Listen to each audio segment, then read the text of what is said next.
ഒരു ചെറുപ്പക്കാരനെ വാഹനമിടിപ്പിച്ച് കൊലപ്പെടുത്തിയിട്ടും പ്രതികളെ ന്യായീകരിക്കുന്ന CASF ഉദ്യോഗസ്ഥർ എത്രത്തോളം മനുഷ്യത്വമില്ലാത്തവരാണ്.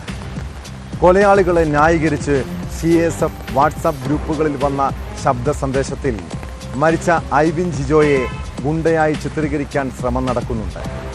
ഗുണ്ടാ പശ്ചാത്തലമുള്ള ഐവിൻ 5 പോലീസ് കേസുകളിൽ ഉൾപ്പെട്ടിട്ടുണ്ട് എന്നാണ് വ്യാജ പ്രചരണം.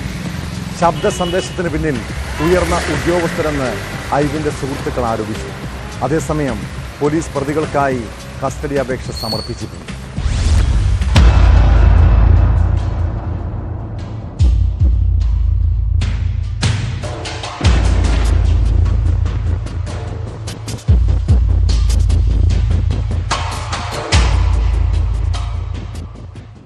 CISF Kerala@.com എന്ന ഗ്രൂപ്പിലാണ് ശബ്ദ സന്ദേശം പ്രചരിച്ചത്. ഐവിൻ ജിജോ നാട്ടിൽ അറിയപ്പെടുന്ന ഗുണ്ടയാണ്. ഐവിനൊപ്പം 4 പേരും CISF ഉദ്യോഗസ്ഥരെ ആക്രമിക്കാനുണ്ടായിരുന്നു. നിവൃത്തികെട്ടാണ് ഐവിനെ ബോണറ്റിലിരുത്തി കാർ ഓടിക്കേണ്ടി വന്നത്.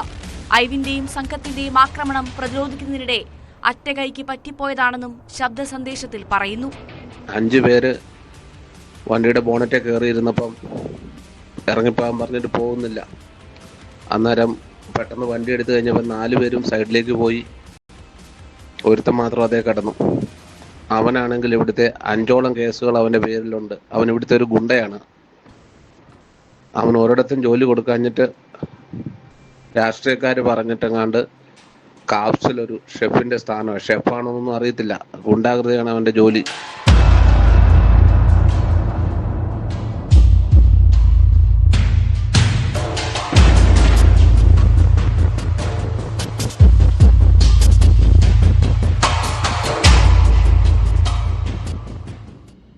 സാറിന് കൊല്ലേണ്ടി വന്നതാണെന്ന ശബ്ദ സന്ദേശത്തിലെ ഉള്ളടക്കത്തിലൂടെ വ്യക്തമാകുന്നത് ഐവിൻ ജിജോയെ CISF ഉദ്യോഗസ്ഥർ ബോധപൂർവം കൊലപ്പെടുത്തിയത് തന്നെയാണ് എന്നാണ്.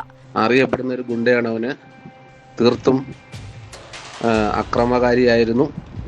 ശല്യം സഹിക്കാൻ വയ്യാഞ്ഞിട്ട് സാർ അറ്റകൈക്ക് ഇത് ചെയ്തതാണ്. ജീവനും കൊണ്ട് ഓടിയപ്പം ഇവൻ ആ ബോണറ്റിൽ കിടന്നു. ബാക്കി 4 പേര് സൈഡിലേക്കായി പോയി. പിന്നെ ഇവനെ കൊല്ലാതെ പറ്റില്ലായിരുന്നു. കൊന്നതാണെന്ന് പറയാൻ പറ്റില്ല. ഇവൻ തെറിച്ചു പോയി വീഴുക ചെയ്ത്, അല്ല പിന്നെ ഇടിപ്പിച്ചൊന്നുമില്ല. ഗുണ്ടാ പശ്ചാത്തലമുള്ള ഐവിൻ 5 പോലീസ് കേസുകളിൽ ഉൾപ്പെട്ടിട്ടുണ്ട് എന്ന വ്യാജ പ്രചാരണവും നടക്കുന്നുണ്ട്. ശബ്ദ സന്ദേശം ഗ്രൂപ്പിൽ ചർച്ചയായതോടെ ഡിലീറ്റ് ചെയ്തു. ശബ്ദ സന്ദേശത്തിന് പിന്നിൽ CISFലെ ഉയർന്ന ഉദ്യോഗസ്ഥരാണെന്ന് ഐവിന്റെ സുഹൃത്തുക്കൾ ആരോപിച്ചു. കൊന്നതിനു ശേഷവും ഐവിനുമേൽ സൈബർ ആക്രമണം നടക്കുകയാണ്. ഇത്തരക്കാർക്കെതിരെ നടപടിയെടുക്കണമെന്നാണ് ഐവിന്റെ ബന്ധുക്കളുടെയും സുഹൃത്തുക്കളുടെയും ആവശ്യം. അതിനിടെ ഐവിൻ ജിജോയെ കാറിടിച്ച് കൊലപ്പെടുത്തിയ കേസിലെ 1-ാം പ്രതി വിനയ് കുമാർ ദാസ്, 2-ാം പ്രതി മോഹൻ എന്നിവർക്ക് വേണ്ടി പോലീസ് കസ്റ്റഡി അപേക്ഷ സമർപ്പിച്ചു. അങ്കമാലി കോടതിയിലാണ് അപേക്ഷ സമർപ്പിച്ചത്. പ്രതികളെ കൂടുതൽ ചോദ്യം ചെയ്യാനാണ് പോലീസ് തീരുമാനം.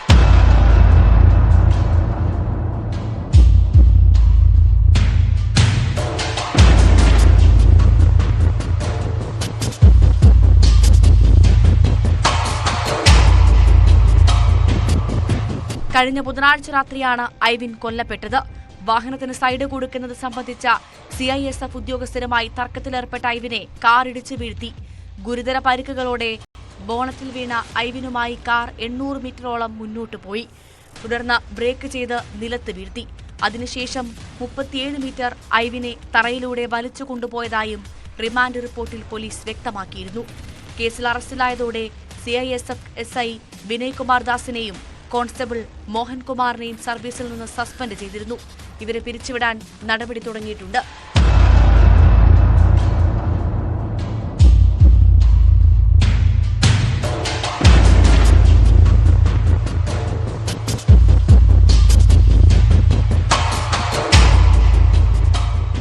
ന്യൂസ് 18 കൊച്ചി.